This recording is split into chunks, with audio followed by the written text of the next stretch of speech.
Ethan Cade had always believed that loyalty was the backbone of love.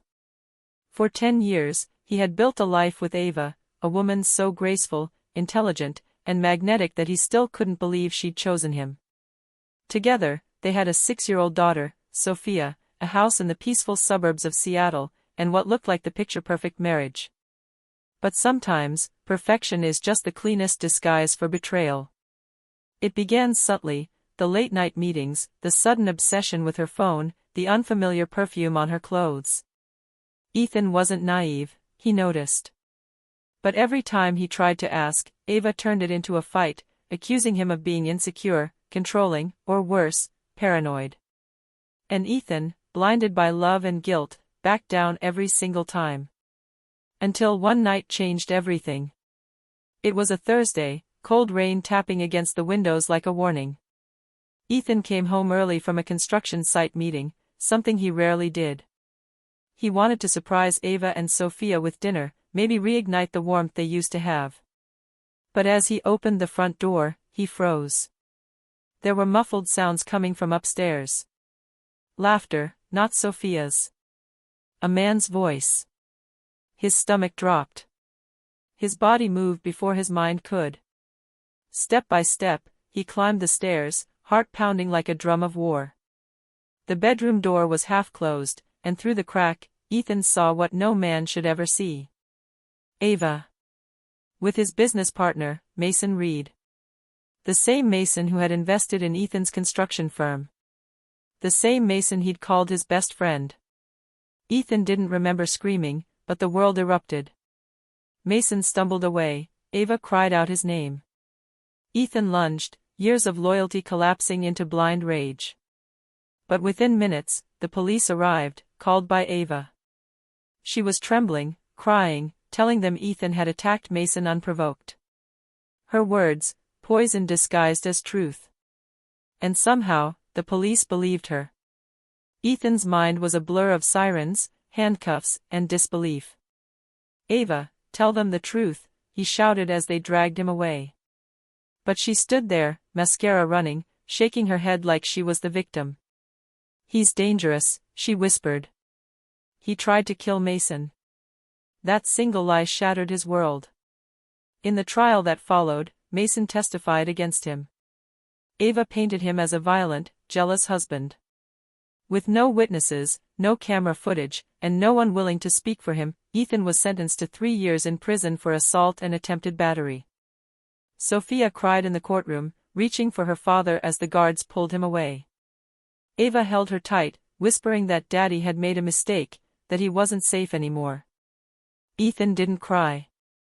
Not then. Not when the cell door slammed behind him. But something inside him broke, cleanly, silently, like glass under pressure. For months, he replayed everything in his head: the laughter, the betrayal, the courtroom lies. Every memory of Ava now felt like a knife. But beneath the rage, something darker began to grow: clarity.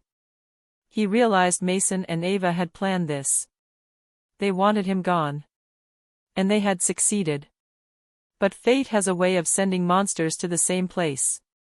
In prison, Ethan met Ryan Cole, a former private investigator who'd been wrongfully convicted in a fraud case. Ryan listened, analyzed, and smiled. They built a trap, Ryan said one night under the dim flicker of prison lights. You fell in because you trusted too much. Ethan nodded. Then we'll build one for them, Ryan continued. And when the time comes, you'll make them choke on every lie they told. That was the first night Ethan stopped being the man Ava had destroyed, and started becoming the man she would soon fear. Prison was nothing like Ethan Cade had imagined, it was worse. The air smelled like rust and sweat. The walls seemed to close in on him each night, whispering stories of men who'd lost everything. But the hardest part wasn't the noise or the violence, it was the silence in his head after lights out, when memories of Ava and Sophia would replay like a cruel film. He had gone from being a husband, a father, and a builder of homes to inmate number 4189, another forgotten man in an orange jumpsuit. The first few weeks were chaos. He was tested constantly, the way newcomers always were. A shove in the cafeteria line. A mistaken bump in the yard. A stolen blanket. Ethan fought back once, just once, and ended up in solitary for 3 days. 3 days of darkness so thick it stripped him down to the bone. When he came out, he wasn't the same. The anger was still there, but something colder had replaced the confusion, focus. That's when he met Ryan Cole. Ryan was older, maybe late 40s, with sharp eyes and a calm voice that didn't belong in a place like that. Rumor was he'd been a private investigator before getting caught up in a white-collar case that went sideways. Everyone called him the Watcher, because he saw everything, who traded what, who owed who'd snap next. Ryan saw Ethan sitting alone at lunch one day, eating like a ghost. "You keep staring at your food like it's gonna talk back," Ryan said, sliding onto the bench across from him. Ethan didn't look up. "I'm not in the mood for friends." "Good," Ryan replied. "Friends get you killed in here. But allies, that's a different story." That caught Ethan's attention. Over time, Ryan became his silent mentor. He taught him how to survive the unspoken rules of prison, who to talk to, who to avoid, and most importantly, how to watch without being seen. At night, under the dim flicker of a dying bulb, they talked. Ryan asked questions, about Ava, about Mason, about the night everything fell apart. Ethan told him everything, piece by piece, like confessing to a priest. Ryan listened without pity. "Classic setup," he said finally. "She cried in court, didn't she?" Ethan nodded. "Of course. That's the performance. The crocodile tears, the quivering voice. Judges eat that up." "So what do I do now?" Ethan asked. "Wait for them to forget I exist?" Ryan leaned closer, his voice a whisper. "You don't wait. You learn. You rebuild yourself from the inside out. And when you walk out of here, you don't go looking for revenge, you become it." Those words burrowed deep. Ethan started reading every book Ryan could smuggle from the prison library: criminal law, psychology, finance.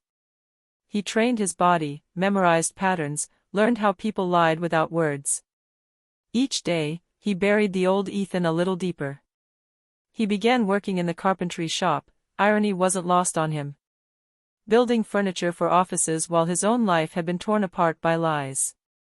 Still, he found something grounding in the rhythm: measure, cut, sand, repeat. Control, precision, purpose. Months turned into a year. Ethan and Ryan built a strange brotherhood, built on pain, intelligence, and shared silence.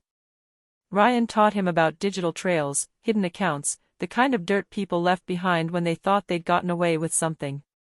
"Everyone leaves footprints," Ryan said one night. "Even your ex. Especially her."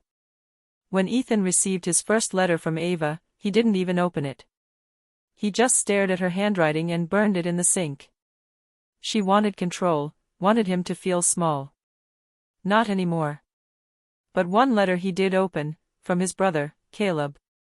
It said, "Mason and Ava sold your company. They said you signed the papers before you were arrested. The house is gone too. Sophia's asking why you stopped calling." Ethan sat on the edge of his bed for hours, the paper trembling in his hands. He had nothing left, no business, no home, and no child to hold. And that was the moment something inside him hardened completely. He wasn't just going to clear his name. He was going to make them pay, piece by piece, reputation by reputation, until there was nothing left of the perfect life they'd stolen. When release day finally came, Ryan stood by the gate, free a few weeks earlier on parole. He smirked. "Told you. Survival's the first step. Now comes the real game." Ethan nodded, eyes cold, jaw tight. "Yeah," he said quietly. "Now comes the reckoning." And as the gates clanged open, the man who walked out wasn't the same one who'd entered. Ethan Cade was reborn, not as a victim, but as a weapon. Freedom didn't feel like freedom at all. When Ethan Cade stepped out of those prison gates, the sunlight burned his eyes.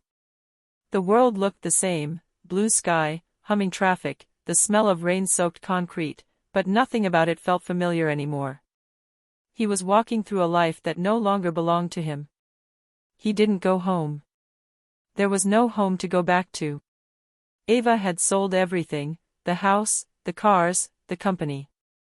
Even Sophia's toys were gone. It was like he'd been erased. But erasing him didn't mean he was gone. Ryan met him at a small diner off Interstate 90, the kind of place where no one asked questions and the coffee tasted like burnt rubber.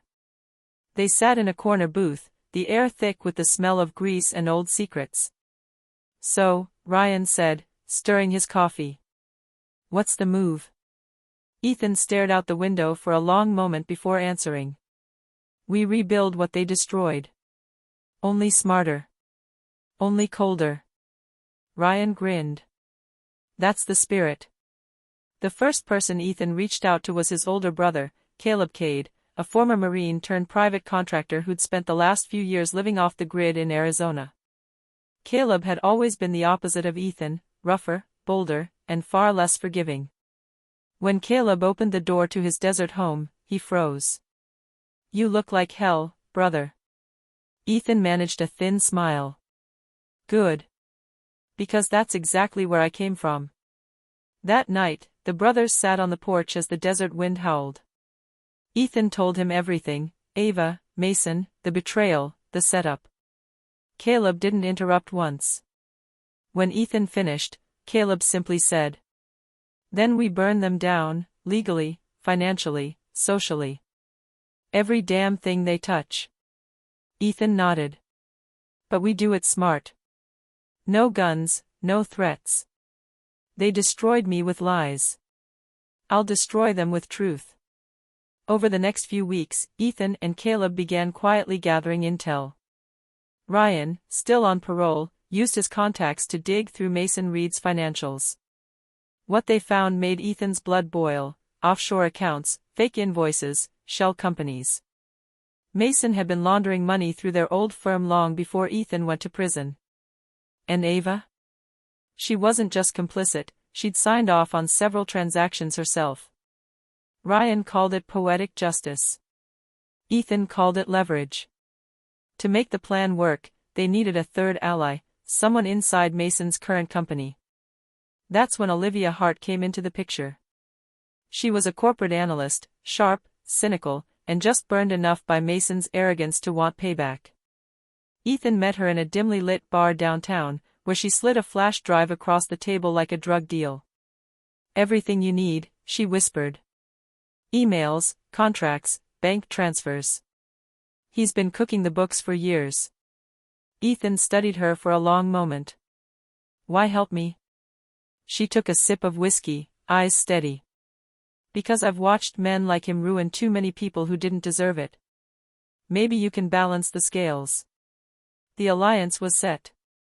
Ethan had his brother, muscle and loyalty. Ryan, strategy and connections. And Olivia, access to the heart of Mason's empire. Together, they built a plan that unfolded like a chess match: slow, precise, devastating. Step 1: leak small pieces of evidence to regulatory agencies anonymously. Step 2: expose Mason's company's involvement in fraudulent real estate deals through fake, whistleblower tips. Step 3: manipulate public opinion, social media, rumors, subtle online posts hinting at corruption. Step 4: make Ava panic. That part was personal. Ethan started sending her anonymous emails, not threats, not accusations, just photos. A photo of Mason meeting another woman. A photo of their old house, now abandoned. A photo of Sophia's school playground, empty at dusk. Each image carried no words, but each one tore at Ava's nerves. He didn't want her dead, he wanted her to unravel, piece by piece, until she confessed everything. Meanwhile, Caleb tracked Mason's movements. "He's slipping," Caleb reported one night. "You've got him paranoid. He's been moving money, calling old contacts, firing people left and right." Ethan smirked. "Good. Fear makes people sloppy." But beneath the cold precision, a part of Ethan still burned for Sophia. He hadn't seen her in 3 years. He didn't even know what she remembered of him. Every time he thought of her, his resolve sharpened. This wasn't just revenge anymore. It was justice. Late one night, Ryan looked at him across a cluttered table covered in documents and maps.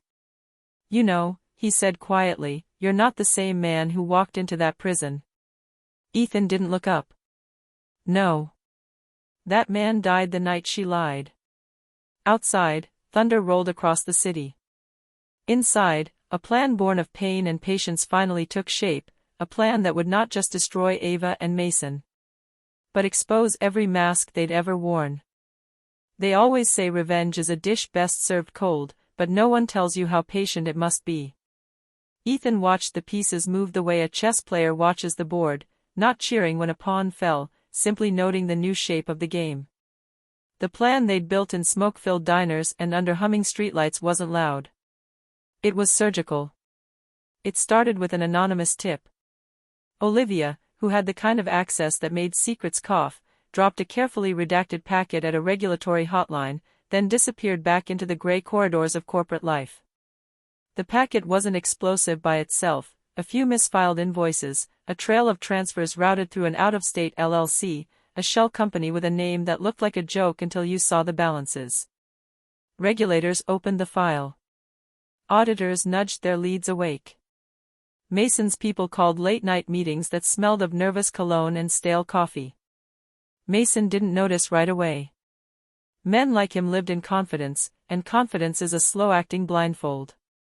But confidence is brittle when you start pulling threads. Small things unspooled first, a pending investor meeting cancelled, a quiet threat from a bank, a CIO who suddenly left for personal reasons. Then came the targeted social murmurs Ethan's team seeded, posts from now anonymous accounts hinting at irregularities and inside knowledge. They didn't scream corruption, they nudged curiosity. They let the feeds do the rest. Within weeks, the feeds had teeth. A local financial blogger with a small but respected following took the tip and chased it, posting a thread that threaded Mason to several questionable deals. The thread was methodical, sourced, and merciless. People read it, then clicked, then forwarded. Ava's name surfaced like debris caught in a current, a signature on a damning transfer, a voice on a recorded call where she recommended a paper trail be cleaned. The law firm where she worked began to feel a tremor under its polished lobby tiles. Public humiliation moved faster than legal processes. Sponsors, the invisible arteries of modern reputation, began to pull back. A major nonprofit that had donated to Ava's mentorship program issued a quiet statement of concern. A partner firm paused collaboration. Her colleagues, once keen to be seen with her, suddenly found conflicting meetings that couldn't be rescheduled. Invitations stopped arriving. The same glossy faces that had smiled beside her at fundraisers began to tighten and glance away. Ava didn't crumble immediately. She fought like people do when the floor starts to tilt under them, frantic, loud, and defensive.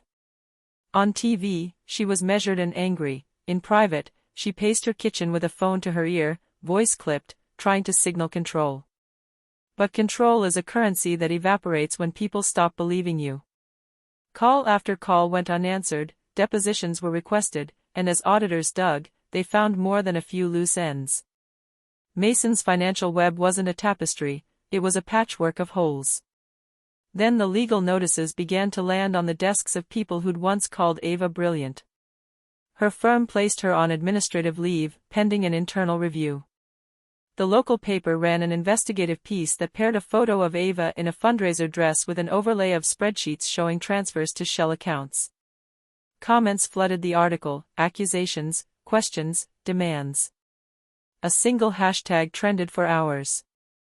Watching it all unfold from the outside felt like standing on the shore while a storm devoured a house you once helped build. Ethan didn't rub his hands together in triumph. He read the headlines with an even, cold attention, like cataloging evidence. He had promised himself that this would not be spectacle porn. He wanted consequence, not catharsis. Mason tried to fight back, of course. He hired lawyers, bought press time, spun a story about misunderstanding and misinterpretation. But legal defenses are expensive, and his money began to look smaller when the river of accounts he'd trusted started to dry up. Former partners gave statements in sealed affidavits, banks froze lines of credit, a former executive turned state's witness in exchange for immunity. The wheels the brothers and Ryan and Olivia had set in motion began grinding forward. And then, because life loves a bitter symmetry, Mason made a mistake. He took the wrong call in a restaurant and used language that matched an email Olivia had unearthed months prior. The recording found its way to the right inbox and, eventually, to a prosecutor who'd been watching the threaded case with the patience of a trapper. An indictment followed: fraud, embezzlement, conspiracy to defraud investors. Headlines deleted his smile overnight. Ava's meltdown came later, quieter, and lonelier. Without Mason to shield her, without the firm's badge to polish her, she found the rooms growing colder.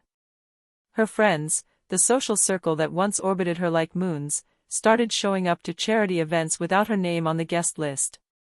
Sophia's teachers began to ask uncomfortable questions. A restraining order that Ethan never wanted but had asked for the child's stability, was quietly granted after a social worker reported concerns about her mother's chaotic schedule and new, brief romantic entanglements that frightened the little girl. One night, Ethan saw Ava on a news clip. Her mascara had smudged, and her voice broke not because she was acting in court, but because she had called her mother and the call had gone unanswered. For a second, the smallest second, there was no performance. There was only a woman who had burned her bridges and was looking at the ashes. Ethan felt something odd and unfamiliar tighten inside him, not victory, but an exhausted, aching emptiness. The plan had worked. Their names were dragged through hearings and headlines. Ava's empire of curated respectability was in ruins. Mason would face federal time, the firm would be fined, and trust would evaporate.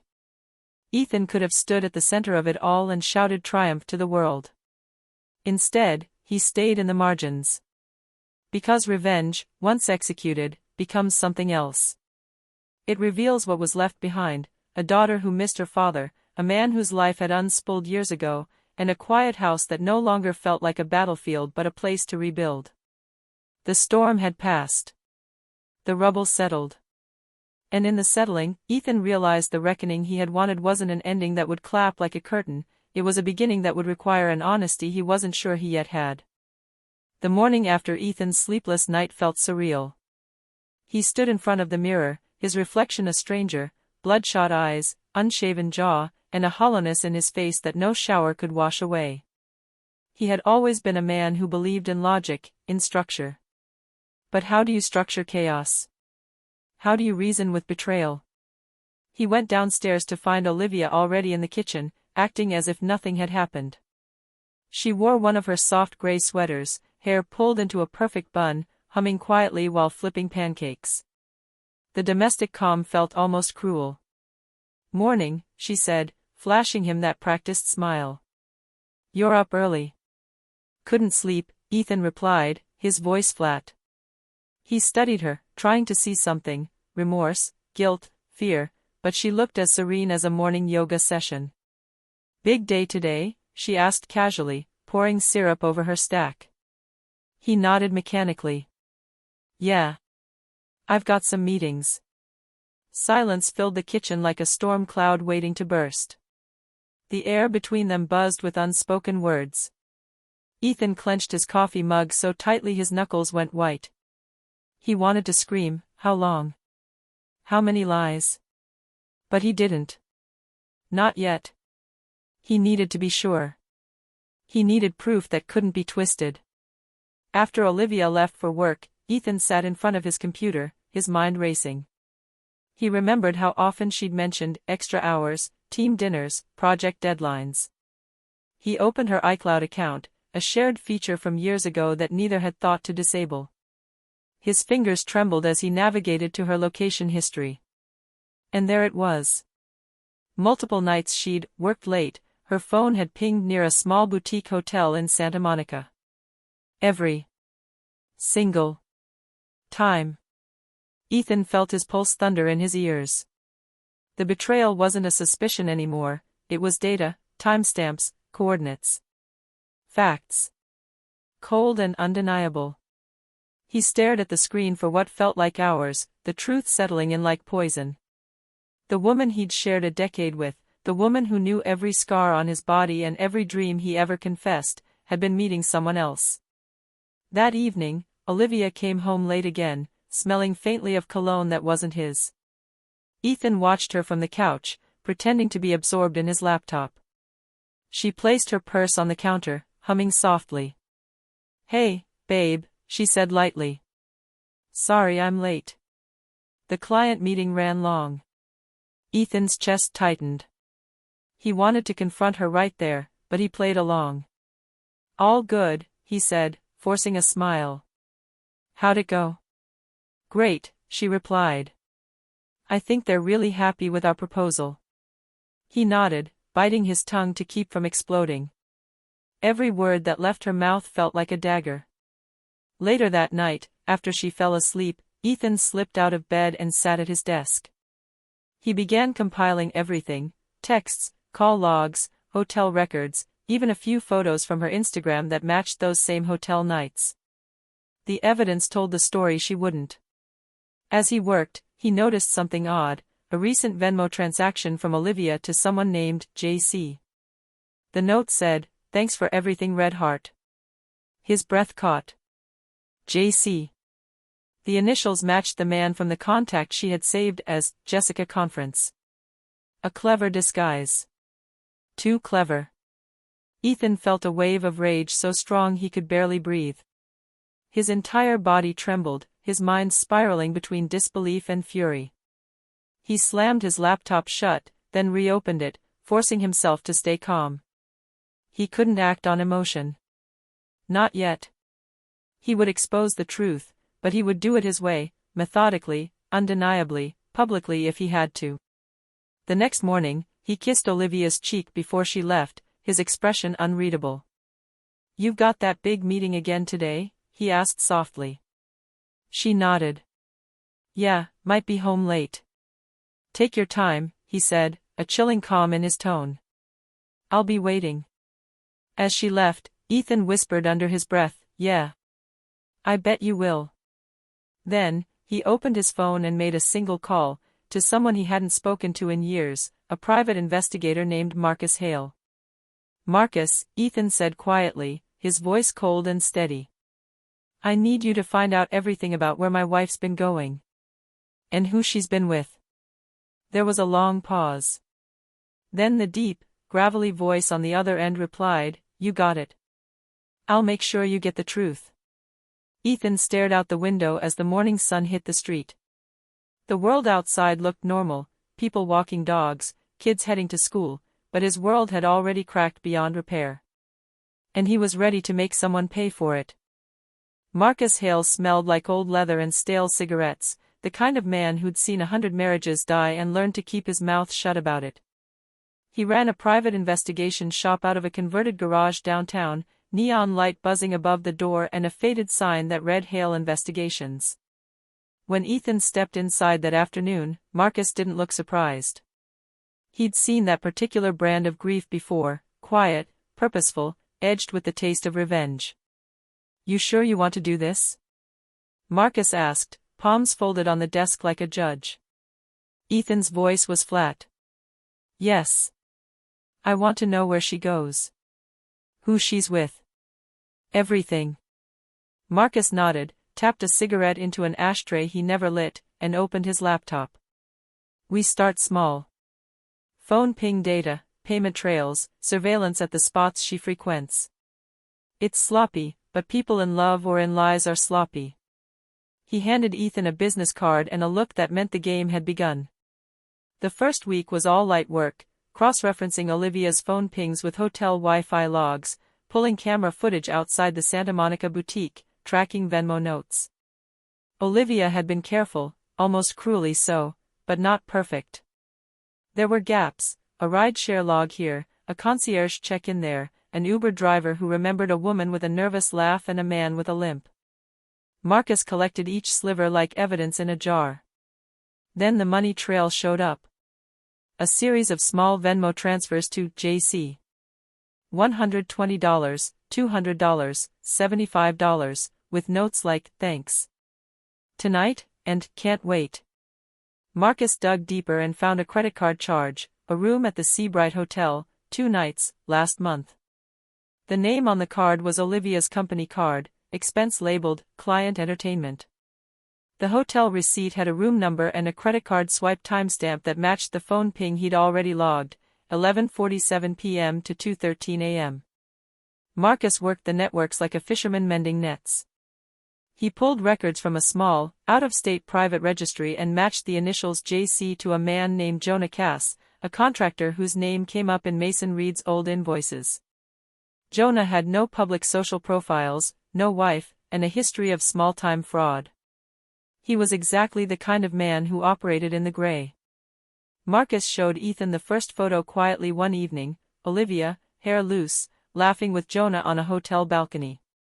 She looked beautiful in the light, the way she had the first time they'd met, but the smile was too easy, too intimate. Ethan felt something inside him snap, not a sound, not a scream, but a shutter closing on the part of his life that had been soft enough to trust. "You sure?" Ethan asked, though he already saw the pixels. Marcus's eyes were steady. "I'm sure." But the file bundle Marcus handed over had more than a balcony photo. There were voicemail recordings, too, blurred audio snippets that required cleaning. Marcus ran them through software and slowed the voices, Olivia, low and urgent, a man's voice that matched Jonah's private number on the registry. "Are you sure you want to hear this?" Marcus asked. Ethan nodded, and the speakers carried the muffled exchange, "We need to move the files tonight. If Mason gets wind, he'll bury it." Olivia's voice, breathless, "I can't. Not with Sophia around." The man's reply, "We have to. It's the only way." That last line stopped Ethan cold. It didn't sound like cheating so much as conspiratorial. It didn't sound like a lover's whisper so much as the hurried planning of someone trying to save a life or bury a body. The mind wants to make a story that fits the worst possible image, and Ethan's mind, raw from the past, began stitching a version that meant betrayal. Marcus kept digging. He found emails from Olivia to a private address at Mason's firm with attachments labeled Project, Cleanse and Transfer Protocol. The headers matched files Olivia had access to months before Mason's audits leaked. Olivia had read permissions on documents that could topple reputations. She'd been in places that looked wrong on paper, and her Venmo notes had the cadence of someone hiding code under affection. But Marcus, pragmatic and not sentimental, also pulled surveillance of Mason's known safe houses. The footage showed Jonah leaving one of Mason's meetings carrying a laptop case. The timestamps overlapped with Olivia's hotel stays. The pattern painted itself. Jonah acted as courier, Olivia met him at strange hours. Mason's web had a few loose threads that now connected to names Ethan had learned to hate. "You think she's working with them?" Ethan asked. The question tasted like rust. Marcus shrugged. "Could be a straight affair. Could be she's playing both sides. Could be she's feeding him information to protect you. People lie to protect themselves in more ways than one." He paused. "You'll probably want to confront her." "Don't. Not until we know exactly what she's doing. Confrontations make people clean up their tracks." Ethan's hands curled into fists. Every betrayal he'd ever felt coiled into a single animal pain inside his chest. He wanted to march home, throw the photos on the table, and watch her face crack. He wanted to be the man who exposed the liar and watched the liar burn. Instead, he left Marcus's office with a folder of files and a list of hotel names. In the parking lot, he dialed Caleb and whispered, "Meet me tonight. Bring Ryan. We're pulling the thread." As he drove back through the city, Marcus's voice echoed in his head, "People lie to protect themselves in more ways than one." Ethan had been certain the line between innocent and guilty was clean. The evidence Marcus had brought made it messy and personal and, worst of all, ambiguous. The next move would determine everything.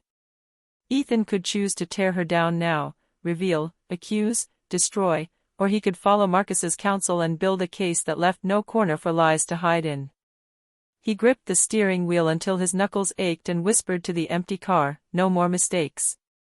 Outside, twilight fell over the neighborhood where Sophia rode her bike, the world moving innocent and unaware. Inside, a man who had suffered betrayal learned how to wait with purpose. The night air in Los Angeles was thick with that dry electricity that came before a storm, the kind that hummed through power lines and restless hearts. Ethan sat alone in the dim light of his garage, the same place he used to fix Sophia's bike and repair Olivia's garden tools. Now, the workbench was covered with photos, invoices, phone logs, and maps. Red marker lines connected hotels to names, dates to money transfers, and every one of them curved back to Olivia. Ryan leaned against the wall, chewing on a toothpick, watching his old friend spiral into focus. "You sure you want to go this far?" he asked. "This ain't just catching a cheater, Ethan. This is war." Ethan didn't look up. His voice was cold, steady, practiced. "She didn't just cheat on me, Ryan. She made me believe again. And then she used that belief to bury me twice." Caleb arrived minutes later, tossing a black duffel bag onto the table. "Equipment," he said simply. Inside, a mini-camera disguised as a charger, a tiny voice recorder, a GPS tag the size of a coin, and a burner phone with encrypted messaging. Caleb had done surveillance for private contracts during his years abroad. He knew what tools were quiet and what got people caught. Ethan looked at the tools like a soldier studying weapons before battle.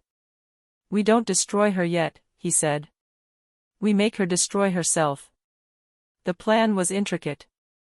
Marcus would keep tracing Olivia's financial movements. Ryan would monitor Jonah Cass's known hangouts.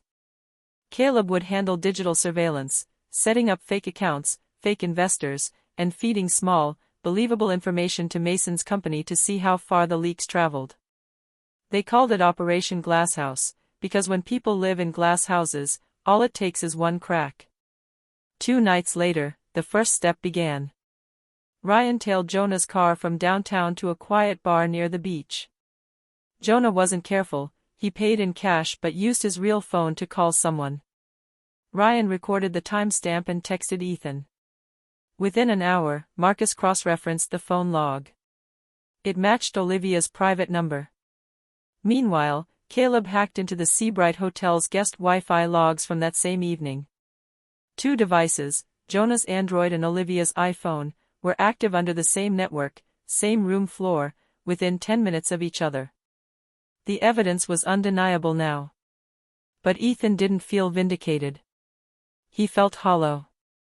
He wanted to confront her, to scream, but instead he poured another whiskey and stared at the evidence under the flickering garage light. Each photo wasn't just proof, it was a mirror, showing him how far he'd fallen into obsession. The next morning, Ethan drove to Sophia's school to drop off her lunch, an excuse to see her, to remind himself why he was still fighting. Olivia was there, standing by her SUV, sunlight catching her hair. She smiled at him, soft and innocent. "Hey," she said, "you look tired. Everything okay?" For a moment, he almost cracked. Her concern looked real.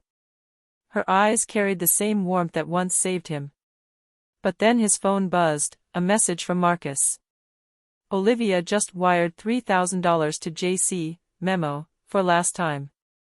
The world tilted. Ethan forced a smile and replied, "Yeah, everything's fine."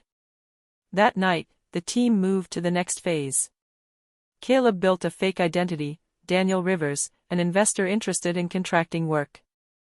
Through Ryan's contact, Daniel reached out to Jonah about a potential project tied to Mason's company. The bait was simple, an easy job that would require access to sensitive blueprints. If Jonah took it, they'd know he was feeding insider data, and if Olivia was involved, her name would surface in communications. It took 3 days. Jonah bit. He sent a message to Daniel, offering a meeting, but only if his partner could come too. The message ended with, "She doesn't like surprises." That was it. Proof. The she wasn't theoretical anymore. Ethan stared at the message thread like it was a bomb ticking in his hands. Marcus grinned grimly. You wanted confirmation. There it is. She's involved. Ryan cracked his knuckles. So what now? We blow it open? Ethan shook his head. Not yet. We let her walk into the trap herself. They set up surveillance at the meeting location, a private bar lounge in West Hollywood. Marcus planted a camera across the street, while Ryan parked 2 blocks away with a long-lens camera. Ethan stayed in the van, eyes glued to the live feed. At 9:12 p.m., Jonah arrived. At 9:24, Olivia stepped out of her car. She looked nervous, glancing around before walking inside. Ethan's breath caught in his throat. For the first time, he wasn't seeing her as his wife, or his betrayer, but as a stranger who carried secrets heavier than love. Inside, the camera caught Jonah leaning close, whispering something. Olivia nodded, sliding a small flash drive across the table. Jonah pocketed it and kissed her hand before leaving. Ryan exhaled. Got it. That's game over, man. But Ethan's voice was calm, frighteningly calm. No. That's just the beginning. As Olivia left the bar, the GPS tag Caleb had slipped onto her car lit up on the tracker screen. Ethan watched the blinking dot move down the boulevard, unaware that every mile she drove was another step into the web she helped weave. The trap was tightening. And soon, there would be no way out, not for her, not for anyone still standing inside Mason Reed's shadow. The following week felt like walking through a dream soaked in gasoline. Everything looked normal from the outside, school drop-offs, polite smiles, bills paid on time, but Ethan's world was crackling beneath the surface. He wasn't just a husband anymore. He was a ghost watching his old life play out while he pulled its strings from the dark. Marcus had compiled everything into a secure drive, transaction logs, surveillance footage, the bar meeting video, and the flash drive Jonah received. The contents of that flash drive were still unknown, encrypted beyond even Caleb's first attempts to break it. But one thing was clear, Olivia wasn't innocent. She was moving information tied to Mason Reed's shell companies, and whatever she was doing, it was dangerous. Here's the thing, Marcus said one night, his voice low over the hum of computer fans. She's not just cheating on you, Ethan. She's laundering something. That flash drive's got files worth killing for. Ethan rubbed his temples, trying to reconcile the woman who read bedtime stories to Sophia with the one trading encrypted drives at a bar. Why? What could she possibly want from Mason Reed? Marcus shrugged. Power. Money. Maybe she's covering something you don't know about. He paused, glancing up from the monitor. Or maybe she's trying to take him down from the inside. That thought hit Ethan like static, sharp, confusing, dangerous. What if Olivia wasn't betraying him? What if she was doing what he couldn't, infiltrating the man who had destroyed their lives once before? But then the next message came through. A text from an unknown number, masked, rerouted through a burner network Marcus traced back to Jonah's device. Tell your guy to stop watching. Or the girl finds out. Marcus's face went pale. They know we're on them. Ryan cursed under his breath. That's a threat, man. They're talking about Sophia. Ethan froze. His heart hammered like a drum against steel. They don't get near her. Ever. Caleb worked double time, wiping digital footprints, rerouting trackers. For 3 days, Ethan barely slept.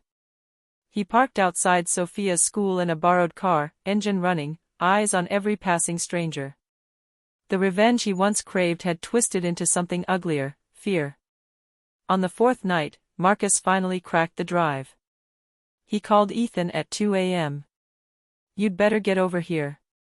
Inside Marcus's office, the decrypted files glowed on screen, a series of contracts and ledgers marked Project Cleanse, signed by Mason Reed's front companies. The documents detailed illegal fund transfers, offshore accounts, and shell corporations connected to private prisons, including the one where Ethan had served his sentence. Ethan stared, breath caught. That's my case. Exactly, Marcus said. Reed used your arrest to launder money through the system. Olivia's been accessing these records for months. Looks like she's been pulling them piece by piece, maybe to expose him, maybe to protect you. But either way, she's in deep. Ryan frowned. So she's not the enemy? Marcus leaned back. Not yet.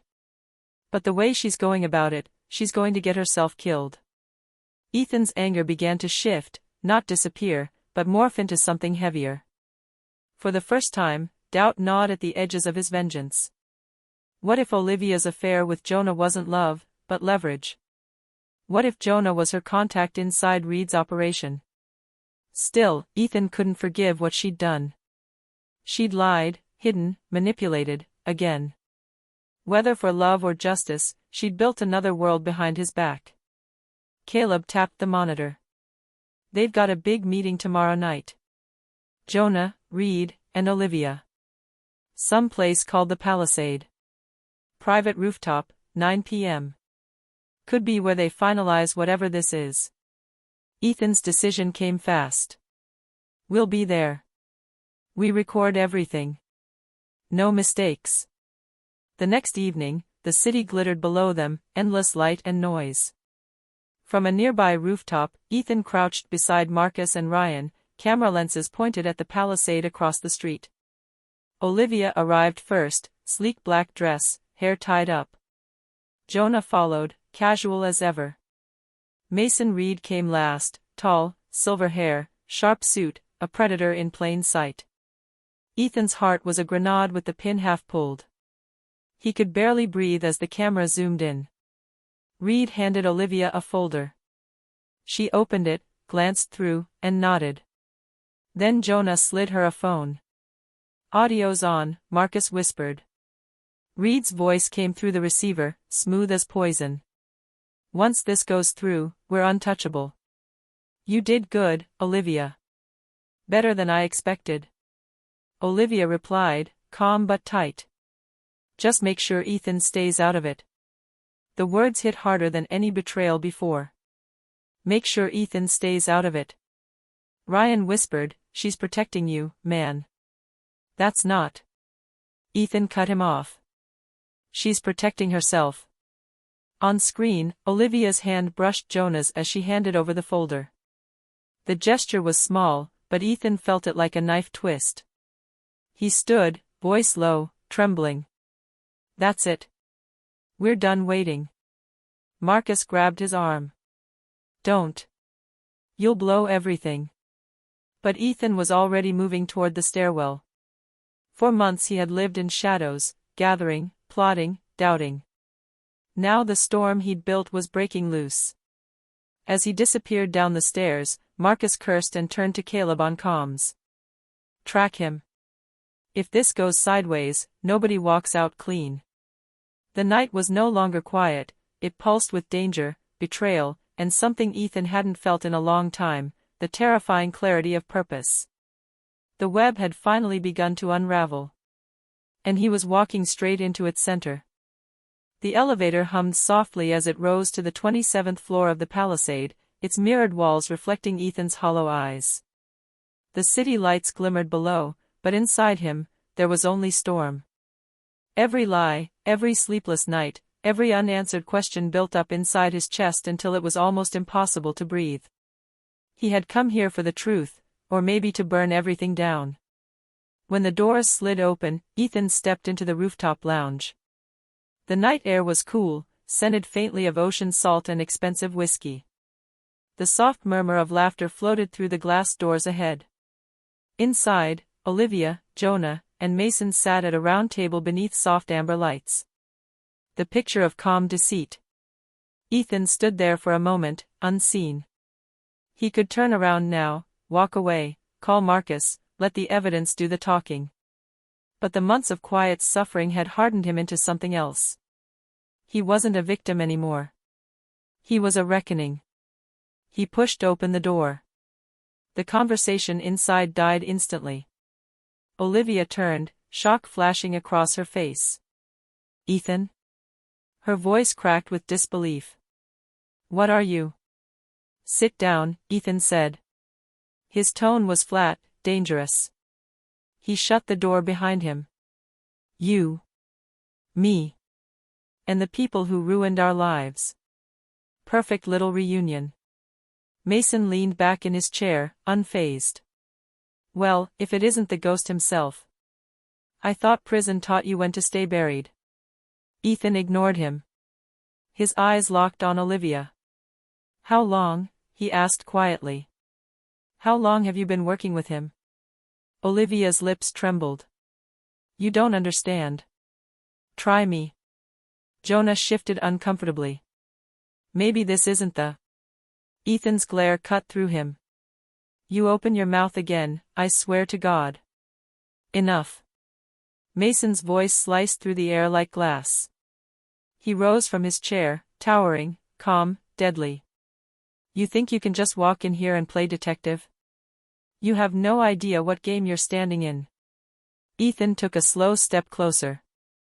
I know exactly what game you play, Mason. You framed me once. Used my name to move your dirty money through a private prison contract. You built your empire on my sentence. Mason smirked. And you think anyone will believe you now? You're a convicted felon, Ethan. A broken man with a grudge. But Ethan smiled, a quiet, dangerous smile. You're right. Nobody would believe me. That's why I brought proof. He tapped his watch twice. A faint beep sounded, Marcus's signal. Cameras were live. Audio was recording. Every word that came next would be broadcast to multiple encrypted servers. Mason's eyes flickered. He knew. Ethan, Olivia said, voice trembling now, please, you don't understand. I wasn't helping him. I was helping you. Ethan laughed bitterly. By sleeping with Jonah? By passing secret files under tables? That's how you help people now? Tears welled in her eyes. Jonah was my contact, not my lover. Mason was using my company to funnel the money. I got close to him because it was the only way to find the records to clear your name. You were supposed to stay out of it. For a second, everything inside Ethan went still. He searched her face for a lie, but the fear in her eyes wasn't guilt, it was something else. Something heavier. You're saying you. I was working with a federal investigator, Olivia said quickly. Jonah was the intermediary. We were building a case against Mason. But the deeper I went, the more dangerous it got. When I realized he knew about Sophia, I tried to pull out. Ethan's stomach turned cold. He knows about Sophia? Mason chuckled, low and venomous. Cute kid. She looks just like her father. Or maybe not. That single sentence ignited something primal in Ethan. He lunged forward, grabbing Mason by the collar, slamming him into the wall. You stay the hell away from her. Security alarms flickered red. Jonah pulled Olivia back as the room erupted in chaos. Mason shoved Ethan off, straightening his jacket with a cruel smile. You're done, son. You just walked into your own coffin. Funny, Ethan said, straightening. That's exactly what I was thinking. Marcus's voice crackled in his earpiece, we've got everything. Get out, now. Ethan turned to Olivia. You had 100 chances to tell me the truth. I couldn't, she whispered, tears streaking her cheeks. If I told you, you'd have gone after him, Anne.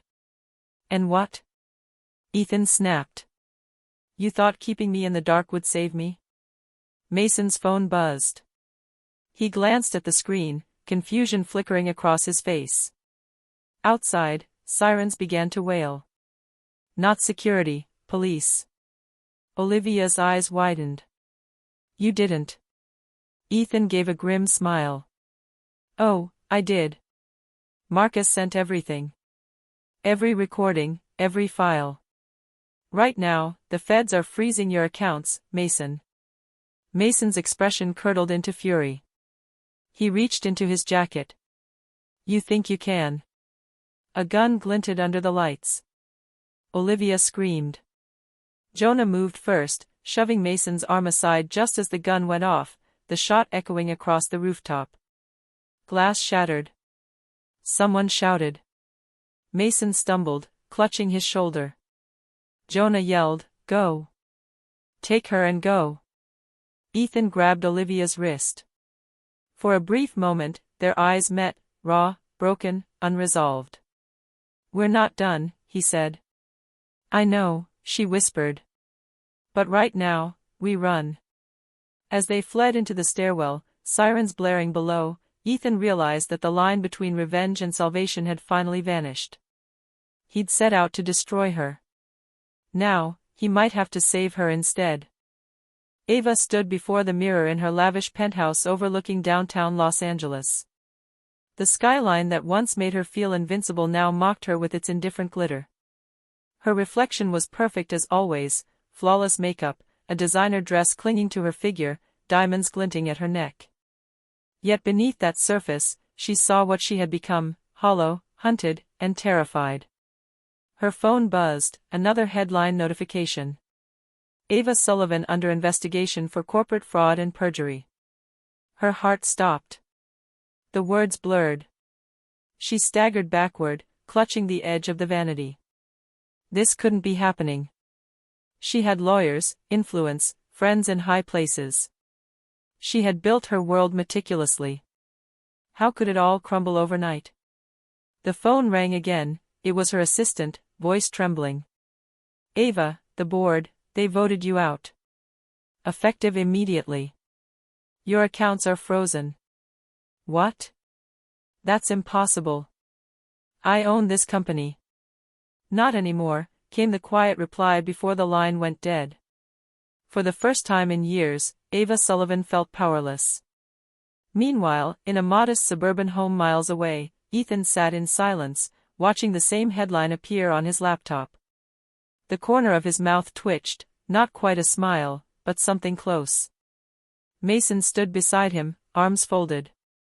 "It's done," Mason said. "The SEC, the media, the IRS, every lie she told is unraveling." Ethan nodded. "Good. But this isn't about the money or the company. It's about her knowing I know." He opened a folder filled with documents, bank transfers, hidden accounts, photos, and one key piece of evidence, Ava's falsified testimony that sent him to prison. That single sheet of paper had destroyed him. Now, it would destroy her. Ethan's brother Caleb entered, holding his phone. "She's trending everywhere, man. Twitter's on fire. People are calling her the Ice Queen who melted." "Poetic," Ethan muttered. "She wanted power more than truth. Let her choke on it." Back at the penthouse, Ava's doorbell rang. She hesitated before opening it. 2 federal agents stood in the doorway, badges gleaming. "Ava Sullivan. You're under arrest for fraud, embezzlement, and obstruction of justice." Her blood ran cold. Cameras flashed as they led her out in handcuffs, reporters shouting her name. She kept her chin high, refusing to cry. But when the car door slammed shut and the city faded behind tinted glass, the tears finally came. That night, every network ran the footage. Ethan didn't celebrate. He just sat alone in the dim light, staring at the screen. When he saw her face, broken, humiliated, yet still defiant, his chest tightened. There was satisfaction, yes, but also something else, exhaustion. Ryan, the friend who'd stood by him through prison, called. "You did it, man. You got your justice." "Did I?" Ethan replied quietly. "Because right now, it just feels empty."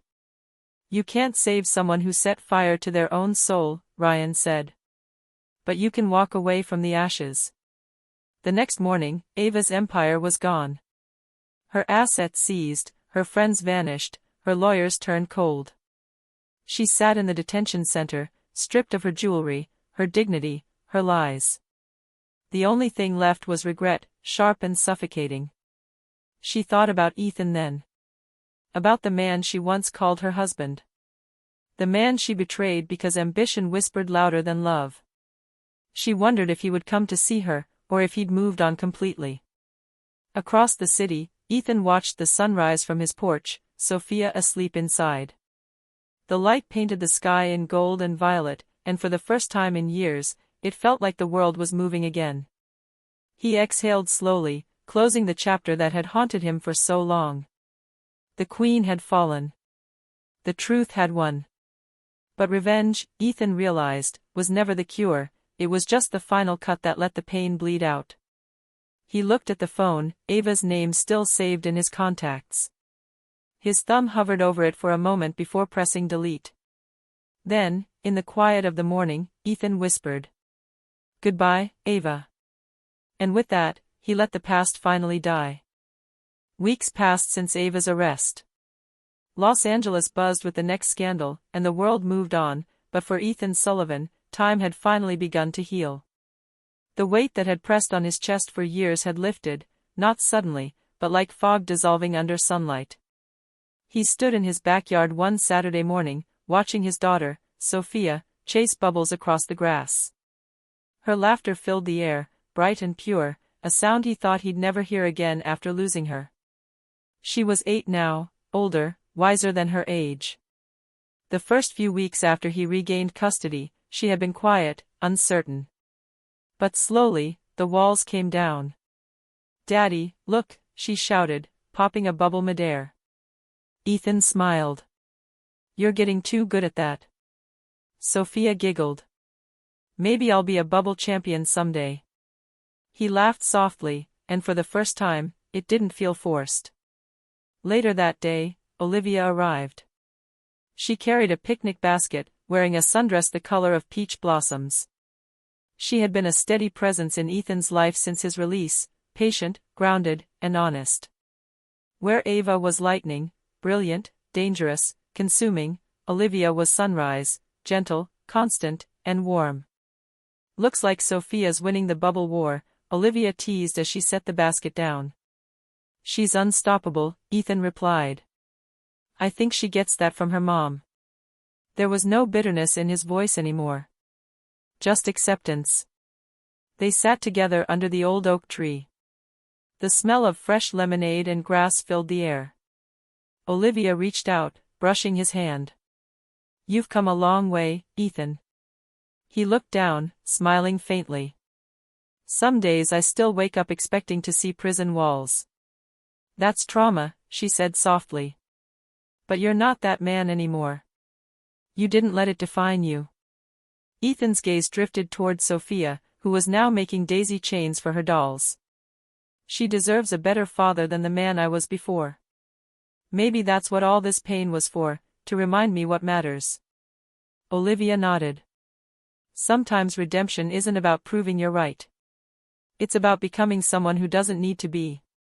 That evening, as the sun dipped below the horizon, Ethan tucked Sophia into bed. She looked up at him, sleepy-eyed. "Daddy, do you still love Mommy?" she asked. The question hit harder than he expected. He hesitated before answering. "I'll always care about her, sweetheart. But sometimes love changes. Sometimes people do things that hurt others, and we have to forgive them anyway. Even if they were really bad?" "Yes," he said quietly. "Because holding on to hate only hurts you." Sophia smiled drowsily. "You're the best, Daddy." He kissed her forehead. "And you're my reason to keep being one." After she fell asleep, Ethan stepped outside. The night air was cool, the stars faint behind the city glow. He scrolled through his phone, one unread email sat in his inbox. The sender, Ava Sullivan, inmate 67439. His thumb hovered over it. He opened it. Subject: "I'm sorry. Ethan. I don't expect forgiveness. I just need you to know I see everything now, the lies, the greed, the fear. You didn't deserve what I did. I ruined the best thing I ever had because I thought power could fill the hole inside me. Tell Sophia I love her. Tell her I'll make things right one day. I hope you find peace. Ava." He sat there for a long time, reading the words again and again. Then, with a deep breath, he hit reply. Ava. I forgive you. Not because you earned it, but because I need to move on. Sophia is safe, and I'm at peace now. I hope you find your own way to that place someday. Ethan. He didn't expect a response, and that was fine. Some endings didn't need closure, they just needed release. Inside, Olivia was washing dishes, humming softly. Ethan walked in, wrapping his arms around her from behind. She smiled. Everything okay? He nodded. Yeah. For the first time in a long while, it really is. Outside, the wind rustled through the trees, carrying away the last echoes of a painful past. Ethan finally understood, revenge had ended the story, but forgiveness began a new one. He looked at Olivia, then towards Sophia's room, and whispered to himself. This is what freedom really feels like. 6 months later, Los Angeles had changed, or maybe Ethan had. The same city that once felt suffocating now looked alive again, sunlit streets, busy cafes, laughter spilling out of restaurants at sunset. It was strange how life moved on, even after everything burned down. Ethan Sullivan had learned to live again. He'd sold his old construction firm, the same one tied to Mason and Ava, and started something smaller, cleaner. Sullivan Restoration Company wasn't about skyscrapers or luxury condos. It specialized in rebuilding homes after disasters, fires, floods, storms. "We rebuild what's broken," became his company's motto. And deep down, he knew that promise wasn't just for his clients. It was for himself. That morning, Ethan arrived at a small project site, a burned-down house in Santa Monica. His crew was already there, clearing debris. Among them was Ryan Cole, his old prison ally turned right-hand man. Ryan wore his usual crooked grin. "You're late, boss. You losing your edge?" Ethan smirked. "You try getting an 8-year-old to school on time." Ryan laughed. "Fair point."